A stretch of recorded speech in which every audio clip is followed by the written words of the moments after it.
মঙ্গলবার দিনটি শুরু হয়েছিল পারমাণবিক বিভীষিকার বার্তা দিয়ে। সোশ্যাল মিডিয়ায় ট্রাম্পের হুমকি, মঙ্গলবার রাতে ধ্বংস হয়ে যাবে গোটা এক সভ্যতা। ট্রাম্পের এই এক পোস্টেই কেঁপে ওঠে বিশ্ব।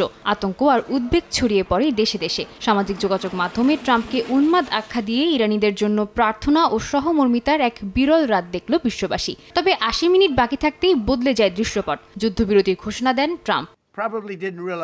ট্রাম্পের দাবি, তার কড়া হুঁশিয়ারিতে ইরান নতি স্বীকার করেছে, সেই সঙ্গে দেশটি হরমুজ প্রণালী খুলে দিতে রাজি হয়েছে। খবরটি আসার পরপরই বিশ্ব অর্থনীতির বাজারে বইতে শুরু করে স্বস্তির সুবাতাস।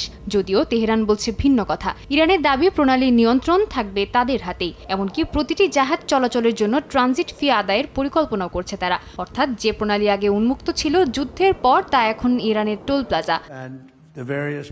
সব ছাপিয়ে মার্কিন প্রেসিডেন্টের নাটকীয় ইউটার্নেই তৈরি হয়েছে নতুন অনিশ্চয়তা। সমালোচকরা বলছেন, বড় হুমকি দিয়ে শেষ পর্যন্ত পিছিয়ে যাওয়ার পুরনো কৌশলই আবারও ব্যবহার করলেন ট্রাম্প। এতে করে যুক্তরাষ্ট্রের আন্তর্জাতিক বিশ্বাসযোগ্যতা কি ধূলিসাৎ হচ্ছে, নাকি রিয়েল এস্টেট ব্যবসায়ীর মতো শক ট্যাকটিক্স ব্যবহার করে তিনি যুদ্ধ এড়াতে চাইছেন, সেই প্রশ্নও তুলছেন সমালোচকরা। এরই মধ্যে এক রাতে ট্রাম্পের ইরানি জনগণ সহ পুরো সভ্যতা মুছে দেওয়ার হুমকিতে যুক্তরাষ্ট্র জুড়ে চলছে তুমুল সমালোচনা। এমন ভাষাকে বিপজ্জনক ও দায়িত্বহীন বলে সমালোচনা করেছেন ডেমোক্র্যাট ও রিপাবলিকান নেতারা। কংগ্রেসের কয়েকজন সদস্য ট্রাম্পকে অপসারণের জন্য 25তম সংশোধনী প্রয়োগেরও দাবি তুলছেন। সব মিলিয়ে যুদ্ধের কিনারায় দাঁড়িয়ে ইতিহাসের এক উত্তেজনাপূর্ণ রাত পার করল বিশ্ব। আপাতত সংঘাত থামলেও ট্রাম্পের অপ্রত্যাশিত কৌশল আর মধ্যপ্রাচ্যের উত্তেজনায় সংকট এখনও কাটেনি বলে মনে করেন বিশ্লেষকরা। সাদিয়া তাসনিম, সময় সংবাদ।